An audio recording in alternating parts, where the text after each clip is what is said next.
अस्सलाम वालेकुम एवरीवन। आज हम देखेंगे फ़र्स्ट वीक के बारे में। फ़र्स्ट वीक बहुत ही सिंपल टॉपिक है। इसके लिए आपको कोई लंबी लंबी वीडियोस देखने की ज़रूरत नहीं है। जस्ट आपको कॉन्सेप्ट क्लियर होना चाहिए कि यहाँ पर हो क्या रहा है। यह आपने अपने दिमाग में रखना है कि फ़र्स्ट वीक में सिर्फ और सिर्फ ज़ायगोट में चेंजिंग आएगी, उसके सेल्स बढ़ेंगे और जो है ब्लास्टोसिस्ट फॉर्म होगा। इसके अलावा कुछ भी नहीं होना है फर्स्ट वीक में, ठीक है।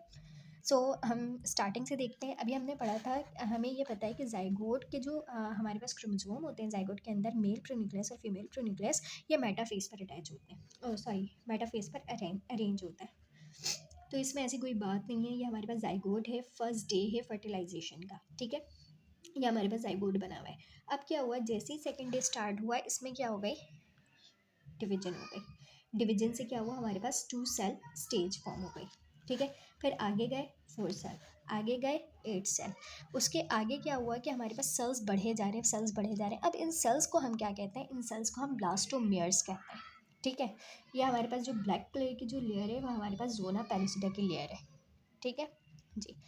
अब क्या होता है कि जो हमारे पास 8 सेल स्टेज है, इसके बाद फॉरेन से क्या होता है, कॉम्पैक्शन हो जाती है। कॉम्पैक्शन क्या होता है कि जो हमारे पास सेल्स है ना, वो एक दूसरे से बिल्कुल चिपक जाते हैं इस तरीके से कि बिल्कुल जो है एडहेयर कर जाते हैं एक दूसरे को। तो इस तरीके से हमारे पास कॉम्पैक्शन हो जाती है, ठीक है। 12 से 16 12 टू 16 ब्लास्टोमेयर्स फॉर्म हो जाते हैं। ये हमारे पास थर्ड डे में होता है। तो इस स्टेज को हम, इस फॉर्म स्ट्रक्चर को जो है वो हम कहते हैं मॉड्यूला, ठीक है।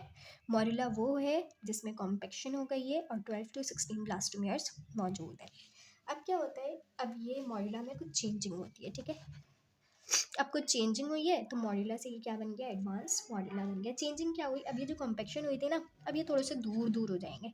कुछ सेल्स क्या करेंगे, बिल्कुल कोर पे चले जाएंगे, ठीक है। और कुछ सेल्स क्या होंगे, इसके बीच में ही रहेंगे। तो बीच वाले को हम इनर मास कहते हैं और जो कोर पे चले जाते हैं उन्हें हम आउटर मास कहते हैं, ठीक है। Outer mass is also called trophoblast and inner mass is also called embryoblast, ठीक है।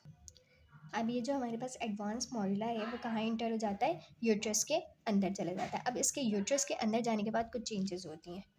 ये हमारे पास फोर्थ डे है। यूट्रस में जो है जो हमारे पास ये मॉड्यूला है ये आ चुका है। इसमें क्या हुआ, जैसे ये यूट्रस में आया तो यूट्रस में तो फ्लूइड होता है, तो क्या होगा, फ्लूइड इसके अंदर जाना शुरू हो जाएगा। जब फ्लूइड इसके अंदर जाना शुरू होगा तो ये क्या करेगा, जो हमारे पास इनर सेल मास है ये उसको ऊपर की तरफ धक्का देगा। जब ये ऊपर की तरफ धक्का देगा तो बीच में एक कैविटी फॉर्म हो जाती है जिसे हम कहते हैं ब्लास्टोसील, ठीक है। उस कैविटी का नाम होता है ब्लास्टोसेल, ठीक है। तो ये जोनो पेलिसिडा की लेयर वैसे की वैसी रही। यूट्राइन फ्लूइड ने उसको ऊपर की तरफ धक्का दे दिया जिसकी वजह से एक कैविटी फॉर्म हो गई।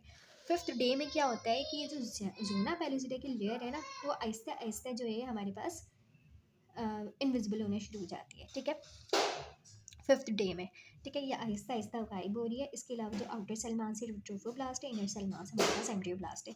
इस स्ट्रक्चर को हम कहते हैं अर्ली ब्लास्टोसिस्ट, ठीक है। अभी ब्लास्टोसिस्ट बना नहीं है, it's a early blastocyst. Blastocyst कब बनेगा, जब हमारे पास जोना पेलिसिडा की लेयर गायब हो जाएगी। जोना पेलिसिडा की लेयर बिल्कुल गायब हो गई, सिर्फ हमारे पास ट्रोफोब्लास्ट और एम्ब्रियोब्लास्ट बचा। इसलिए यह अब हमारे पास क्या है, रेडी फॉर इम्प्लांटेशन, ठीक है। ये हमारे पास मेच्योर ब्लास्टोसिस्ट है और इसी की अब इम्प्लांटेशन होनी है। तो ये हमारे पास पूरे फर्स्ट वीक में होता है। इसके अलावा फर्स्ट वीक में कुछ भी नहीं होता। अब हम नेक्स्ट वीडियो में इम्प्लांटेशन के बारे में पढ़ेंगे। अल्लाह हाफ़िज़।